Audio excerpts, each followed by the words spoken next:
السلام علیکم ورحمۃ اللہ وبرکاتہ۔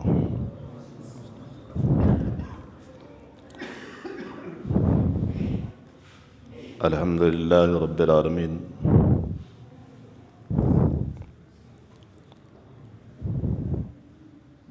والعاقبۃ للمتقین، والصلاۃ والسلام علی سید المرسلین۔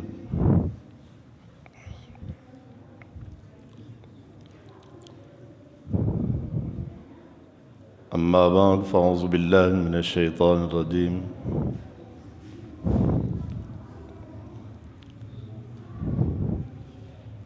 بسم اللہ الرحمن الرحیم۔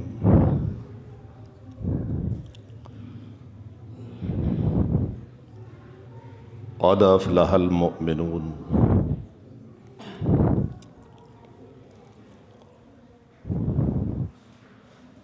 رب اشرح لی صدری ویسر لی امری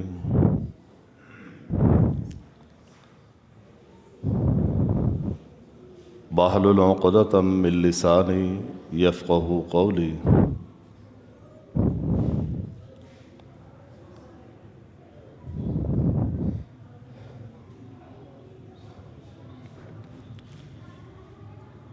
محترم سامعین کرام،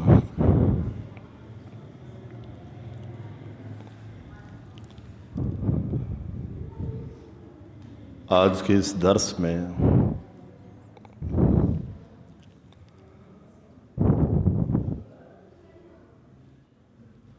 صحیح مسلم کی ایک حدیث آپ کے سامنے رکھنی ہے۔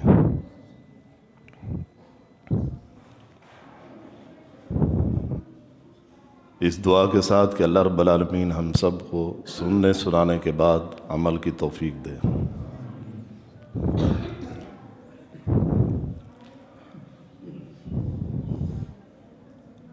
اگر اس حدیث کا ٹاپک میں بتاؤں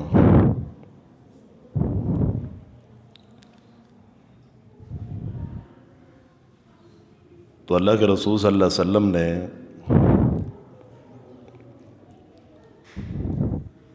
اس شخص کا ذکر کیا ہے جو شخص کامیاب ہے۔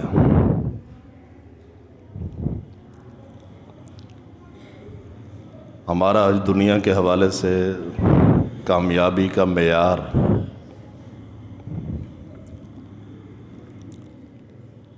کامیابی کا کرائٹیریا اپنا ہے،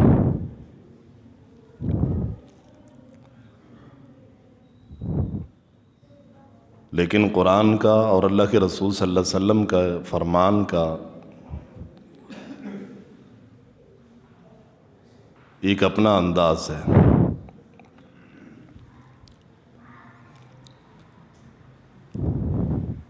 صحیح مسلم کی روایت ہے، عبداللہ بن عمر رضی اللہ عنہما اس حدیث کے راوی ہیں۔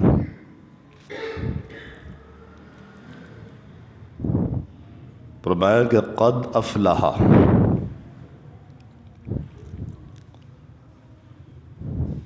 یقیناً وہ شخص کامیاب ہو گیا۔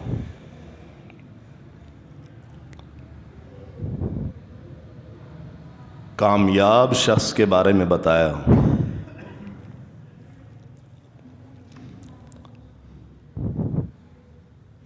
کون شخص؟ فرمایا کہ من اسلم،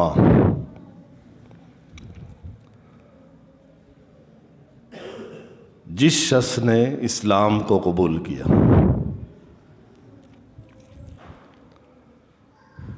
جس کی زندگی میں اسلام ہے، اسلام کے مطابق زندگی گزارتا ہے، وہ شخص کامیاب ہے۔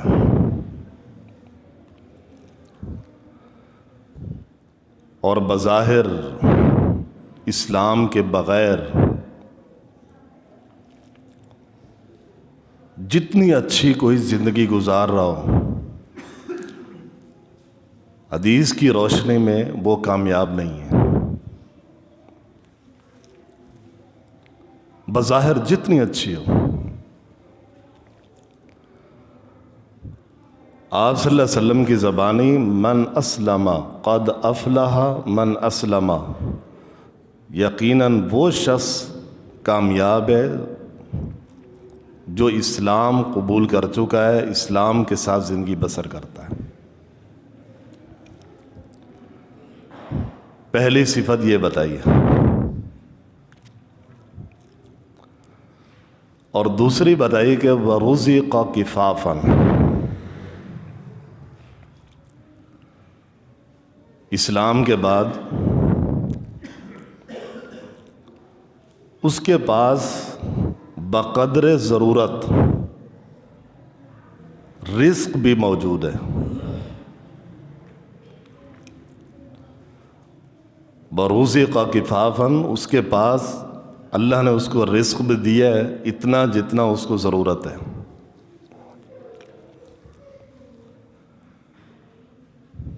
اور شروع میں خوشخبری سنائی ہے، اور یہاں رزق کے بارے میں کہا۔ اللہ تعالیٰ بقدر ضرورت جس کو رزق عطا کر دے، اس سے اچھی بات اور کیا ہو۔ یہاں پر تھوڑی سی بات یہ کہوں گا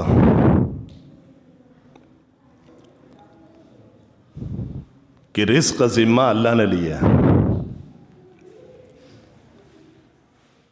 وَمَا مِن دَابَّةٍ إِلَّا عَلَى اللَّهِ رِزْقُهَا،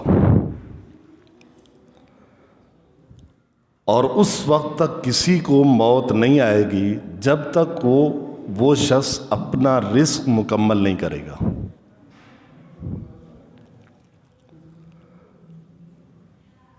اسی لیے غزوہ تبوک کے موقع پر آپ صلی اللہ علیہ وسلم نے فرمایا تھا کہ لوگوں،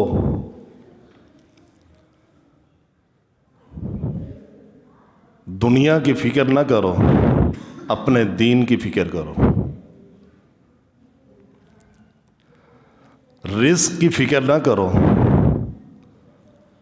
اپنے دین کی فکر کرو۔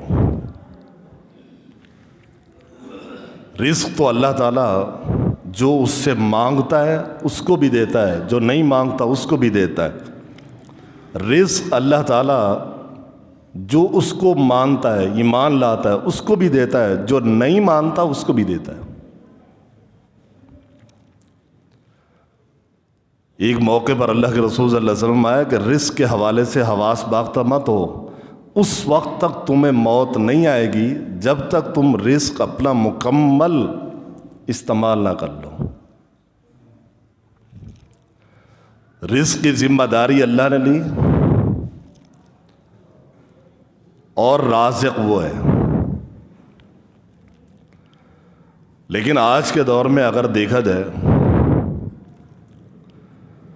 اگر کوئی شخص رزق کے حوالے سے پریشان ہے تو اس کی قرآن و سنت کی روشنی میں 2-3 وجوہات ہیں جس کی وجہ سے وہ پریشان ہے، ورنہ یہ مسئلہ پریشان ہونے والا نہیں ہے۔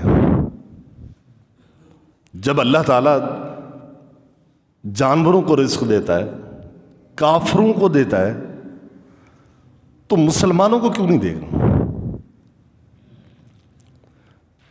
یہی فرمایا تھا جبرائیل نے ابراہیم علیہ السلام کے حوالے سے۔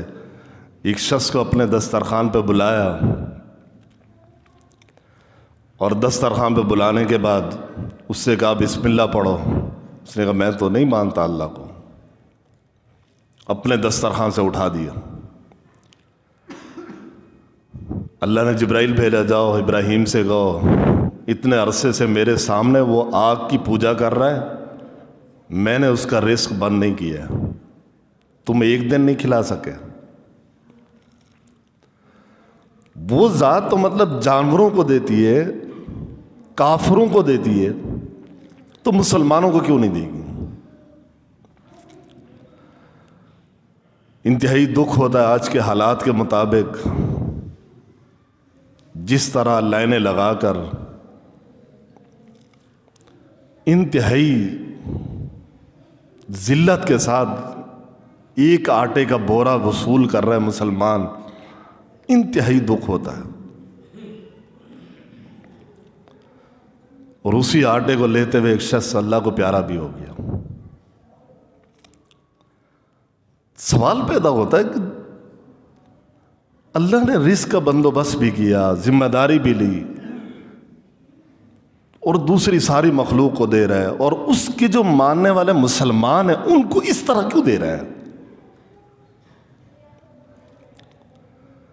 اتنی ذلت کے ساتھ کیوں؟ گھنٹوں گھنٹے لائن لگا کے کھڑے ہوتے ہیں، مرد عورتیں سارے لائنوں میں، 100 150 بندوں کی لائن ہے۔ کوئی نہ کوئی وجہ تو ہے، 3 وجہ ہیں۔ سب سے پہلی وجہ، اگر آج کوئی رزق کے حوالے سے پریشان ہے تو اس کی وجہ یہ ہے کہ اس کے اندر حرص ہے، زیادہ کے چکر میں لگا ہوا ہے، تبھی پریشان ہے۔ نمبر 1۔ نمبر 2، وہ شخص پریشان ہے جو اللہ سے نہیں مانگتا۔ اللہ کو مانتا تو ہے، اس سے مانگتا نہیں ہے۔ نہیں تو ہمارے سامنے مثالیں کیا موجود ہیں۔ مریم علیہ السلام کو کہاں سے اللہ تعالیٰ فروٹ لا کے دے رہا تھا؟ خبیب، حضرت خبیب رضی اللہ عنہ کافروں کے قید میں جا کے دیکھا، اس کے پاس پھل رکھے ہوئے، وہ پھل جس کا موسم ہی نہیں ہے، نہیں مانگتے۔ ورنہ اللہ تعالیٰ رازق ہے۔ صحیح بخاری کے حوالے سے ایک قافلے کے بارے میں آتا ہے کہ ٹھیک ہے مشکل آ سکتی ہے، حالات اپ ڈاؤن ہو سکتے ہیں، کسی مسلمان کے اگر اس کے اندر یہ خامیاں نہ ہوں، ہمیشہ کے لیے کوئی مسلمان پریشان نہیں ہو سکتا۔ ایک امیر نے اپنی جماعت کو صبح صبح اٹھے، کچھ بھی نہیں تھا، کھجور کو 2 ٹکڑے کر کے پوری فوج میں بانٹ دیے۔ دوپہر ہوئی، کچھ بھی نہیں ہے، وہی گٹھلیاں جمع کروائیں، ایک ایک گٹھلی دکھا، اس کی کو منہ میں رکھ لو، اس کے علاوہ کچھ بھی نہیں ہے۔ اللہ تعالیٰ نے مچھلی کو حکم دیا، سمندر سے ایک مچھلی نکلی ان کے لیے، اتنی بڑی مچھلی تھی کہ اس کے کانٹے کے نیچے سے اونٹ گزر جاتا تھا۔ 18 دن انہوں نے کھایا، مدینے میں آئے تو تب بھی باقی تھی۔ لیکن کسی نے یہ جملہ نہیں کہا کافر تو اتنا کھا رہے ہیں، ان کو تو اتنا ملا ہوا ہے، ہمیں کچھ نہیں مل رہا۔ عارضی طور پر مشقت آ سکتی ہے مسلمان کے لیے، ہمیشہ کے لیے کوئی مسلمان پریشان نہیں رہ سکتا اس حوالے سے، اگر اس کے اندر یہ خامیاں نہ ہوں۔ حرص کی وجہ سے پریشان ہوگا اور اللہ سے نہیں مانگے گا تب بھی پریشان رہے گا۔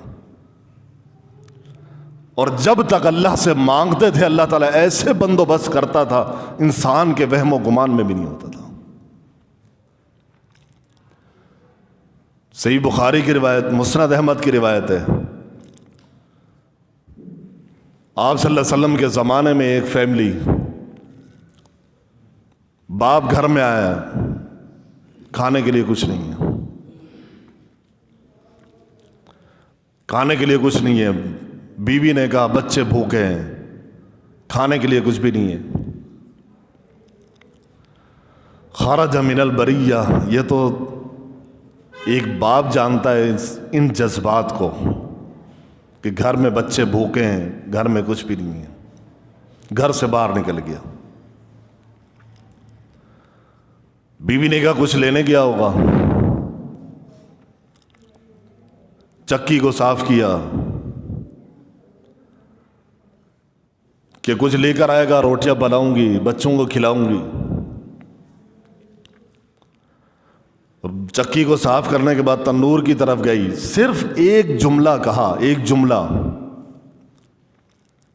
اللہم ارزقنا، اے اللہ ہمیں رزق دے، ایک جملہ کا۔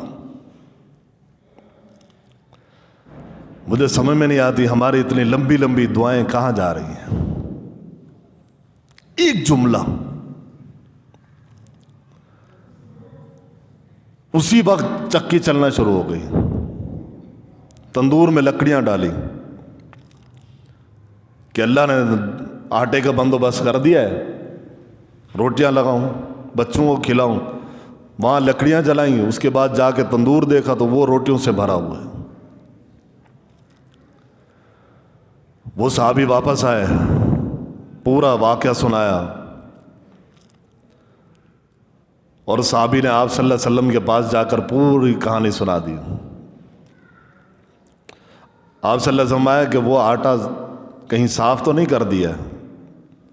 کہا وہ تو ہم نے صاف کر دیا. آپ صلی اللہ علیہ وسلم آیا کہ اگر یہ آٹا تم صاف نہیں کرتے, قیامت تک اللہ تعالیٰ تمہیں اسی چکی سے آٹا دیتا رہتا. یہ ہے اللہ سے مانگنا. آج اگر کوئی شخص پریشان ہے تو اس کی وجہ یہ ہے کہ اس مالک سے مانگنا چھوڑ دیا اس نے. یہی کہا تھا عمر بن عبدالعزیز نے. آج ہم اپنی نسلوں کو اور اپنے بچوں کو ہنر اور ڈگریاں اور یہ سارا کچھ دے کر جاتے ہیں, لیکن صرف ایک چیز نہیں دے رہے, اللہ سے مانگنا نہیں سکھا رہے. عمر بن عبدالعزیز کو ایک شخص نے تانا دیا تھا کہ آپ کے بچے انتہائی قسم پرسی کی حالت میں رہتے ہیں, 1000 اشرفیاں لے لو, اپنے بچوں پہ خرچ کرو. کہا مجھے ضرورت نہیں ہے, میں نے اپنے بچوں کو اللہ سے مانگنا سکھا دیا ہے. اگر اس سے مانگتے رہیں گے اللہ تعالیٰ کبھی بھی ان کو رسوا نہیں کرے گا. اس کے بعد کیا کہتے ہیں, تاریخ نے دیکھا جو اشرفیاں دینے کے لیے آیا تھا ان کی نسلیں ہر جمعے مسجد کے باہر کھڑے ہو کر بھیک مانگتی تھیں, اور عمر بن عبدالعزیز کی اولادیں ہر جمعے پورے 100 اونٹ اللہ کے راستے میں وقف کرتے تھے. ڈگریاں دیں, ہنر دیں, سب کچھ دیں, ضرورت ہے, لیکن اپنی نسلوں کو, اپنی اولادوں کو رب سے مانگنا سکھا دیں. دوسری وجہ جو رزق کے حوالے سے ہم پریشان ہیں, اس کی وجہ یہ ہے ہم مانگتے نہیں ہیں. موسیٰ علیہ السلام نے صرف ایک دعا کی تھی چھوٹی سی, بندہ قتل ہو گیا, فرعون کے علاقے سے نکل گئے, ایک جملہ کا, رب انی لما انزلت الی من خیر فقیر. اے میرے رب جو تم مجھ پر نازل کرے میں اسی کا محتاج ہوں, مجھے اسی چیز کی ضرورت ہے. اب یہ دعا کی, اس کے بعد آپ جائیں موسیٰ علیہ السلام کا واقعہ پڑھیں. اس کے بعد اللہ تعالیٰ نے گھر بھی دیا, نوکری بھی دی, گھر والی بھی دی. شعیب علیہ السلام کے داماد بن گئے, پورے 8-9 سال تک وہاں رہے. سارا اللہ نے بندوبست کر دیا, کچھ بھی نہیں تھا, اپنے علاقے سے نکل گئے تھے. تو لہذا اللہ سے مانگنا سیکھیں. جب اللہ تعالیٰ کافروں کو دے رہا ہے, جانوروں کو دے رہا ہے, مسلمانوں کو کیوں نہیں دے گا؟ ان کو تو بالاولا دے گا. لیکن یہ وجوہات نہ ہوں. پہلی وجہ ہے حرص, جس کی وجہ سے پریشان ہے. دوسری وجہ اللہ سے نہ مانگنا. اور تیسری وجہ کچھ ایسے گناہ ہیں ہمارے معاشرے میں جن کی وجہ سے ہماری روزی, ہمارا رزق تنگ ہو جاتا ہے. اگر وہ گناہ نہ ہوں تو ہمارا رزق اور روزی کبھی تنگ نہیں ہوگی. جائیں پڑھیں, رزق کی وسعت والے اسباب بھی پڑھ لیں, تنگی والے اسباب بھی پڑھ لیں. جو رزق میں تنگی پیدا کرنے والے اسباب ہیں آج مسلمانوں کے اندر موجود ہیں. ورنہ تو اللہ کے رسول صلی اللہ علیہ وسلم نے فرمایا تھا وَرُزِقَ کِفَافًا، کامیاب شخص وہ ہے جس کو بقدر ضرورت رزق مل جائے، وہ کسی کا محتاج نہ ہو۔ اور آپ صلی اللہ علیہ وسلم کی ایک اور حدیث ہے، فرمایا من اصبح منکم اليوم،